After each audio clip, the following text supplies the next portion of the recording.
Today's update is a major one because Social Security has rolled out multiple 2026 changes that are already active right now, and these updates can affect retirement beneficiaries, disability and SSDI recipients, SSI households, and many others across the system, including survivors and spousal beneficiaries. This is not a coming soon conversation. These are the new rules and updated numbers that are fully in effect for 2026, and they can influence how much you can earn while collecting benefits, when benefits may be withheld, what income is subject to Social Security tax, and even why your net monthly increase may feel smaller than expected. In this video, I'm going to break everything down in a clean news-style flow and organize it by category. First retirement, then SSDI disability, then SSI, and then a set of general updates that apply to a lot of people. We're covering 12 major changes that are in place for 2026, and I'll also include a bonus update at the end that explains one of the biggest reasons many people feel disappointed when they look at their new payment amount. Let's begin with retirement benefits, because this is where the rules can surprise people who work while collecting. Change number 1. If you receive Social Security retirement benefits and you will not reach full retirement age in 2026, you are subject to the retirement earnings test, and the new annual earnings threshold for 2026 is $24,480 for the year. That works out to about $2,040 per month in earned income outside of your Social Security benefit. Here is how the rule works. If you earn above that threshold, Social Security can withhold benefits at a rate of $1 for every $2 you earn over the limit. For a quick example, if you earn $1,000 over the limit, roughly $500 in benefits may be withheld. Now, an important clarification that many people miss. That withheld money is not automatically gone forever. Once you reach full retirement age, Social Security can recalculate your benefit and gradually credit that withheld amount back over time. Change number 2. If you will reach full retirement age during 2026, you fall under a different earnings test rule. For this group, the earnings limit applies to the months leading up to the month you reach full retirement age. And for 2026, the threshold is $65,960. That's about $5,330 per month. If your earnings go over that limit during those months, Social Security can withhold benefits at a rate of $1 for every $3 earned over the threshold. Example, if you earn $900 over the limit, roughly $300 may be withheld. And again, this is typically not permanent. After you reach full retirement age, Social Security can adjust your benefit and return that withheld value gradually over time. Change number 3. If you are already at full retirement age, the earnings test is essentially off. Your earnings are unlimited. You can work and earn as much as you want, and your retirement benefit is not reduced under the earnings test once you have reached full retirement age. Now let's move to disability, specifically SSDI. Quick reminder, SSDI and SSI are different programs. SSDI is generally based on your work record and disability insurance eligibility, while SSI is needs-based. For SSDI in 2026, the key updates revolve around SGA, substantial gainful activity, and there are 2 categories, non-blind and blind. Change number 4, for non-blind SSDI beneficiaries, the 2026 monthly gross earned income limit tied to SGA is $1,690. That is the number you must watch if you work while receiving SSDI for a disability that is not classified as blindness. If your gross earnings exceed $1,690 per month, Social Security may consider you to be engaging in SGA, and that can put your benefits at risk depending on how much you earn, how long it continues, and the details of your case. In some situations, benefits can be withheld, your case can be reviewed, and overpayment notices can occur if income changes are not reported properly. Practical guidance here. If you start working, change jobs, get a raise, increase hours, or your income changes, report it to Social Security and speak with an agent. Reporting is normal, and it helps protect you from future surprises. Change number 5. For blind SSDI beneficiaries, the 2026 monthly gross earned income limit tied to SGA is significantly higher at $2,130. The same concept applies. If earnings exceed $2,130 per month, Social Security may treat that as SGA activity, which can trigger reviews and put benefits at risk depending on the situation. So, the main SSDI takeaway for 2026 is simple. Know your category, know your limit. Non-blind is $1,690 and blind is $2,130, and communicate with Social Security if work or income changes.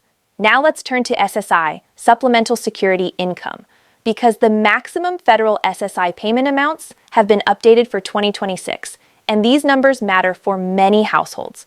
Change number 6.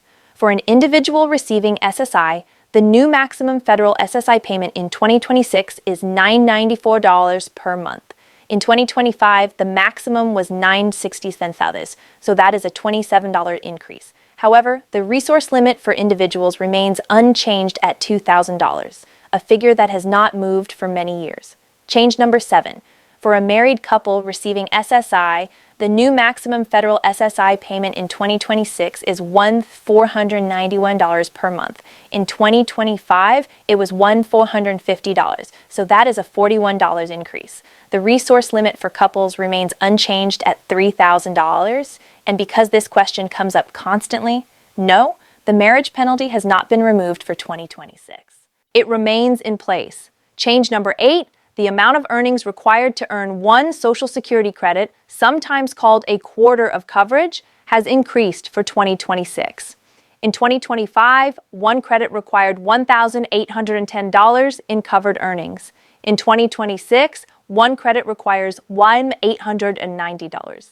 This matters for people still working toward the 40 credits generally needed to qualify for retirement benefits in the future. Remember, you can earn up to 4 credits per year, and retirement benefits can typically be claimed as early as age 62 if eligibility requirements are met. Change number 9. The maximum taxable earnings cap, also called the Social Security wage base, has increased for 2026. In 2025, the wage base was $176,100. In 2026, it rises to $184,500, an increase of $8,400. That means earnings up to $184,500 are subject to Social Security payroll tax. The tax structure remains the same, 6.2% paid by the employee and 6.2% paid by the employer, for a combined total of 12.4% on wages up to that cap. Now we reach one of the most widely watched updates every year, COLA.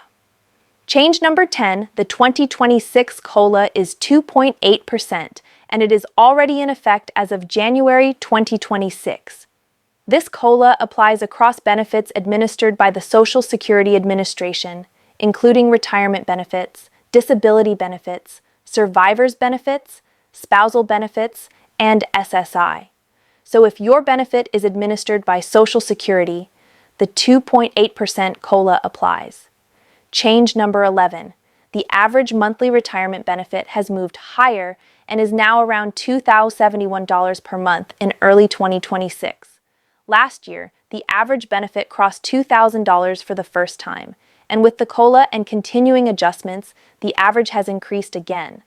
For an average beneficiary, a 2.8% increase works out to roughly $56 more per month, although individual payment amounts vary widely based on work history, claiming age, and personal circumstances. Change number 12. The average SSDI disability benefit has also increased and is now around $1,630 per month in 2026. Last year, the average was around $1,880, so it has moved up by roughly $50 over time, with COLA contributing to that change. And now the bonus update, number 13, the one that helps explain why so many people say, "My raise feels smaller than I expected." Medicare. Part B premiums have increased for 2026, and those changes are also fully in effect. For many Social Security beneficiaries, the Part B premium is deducted directly from the monthly Social Security payment.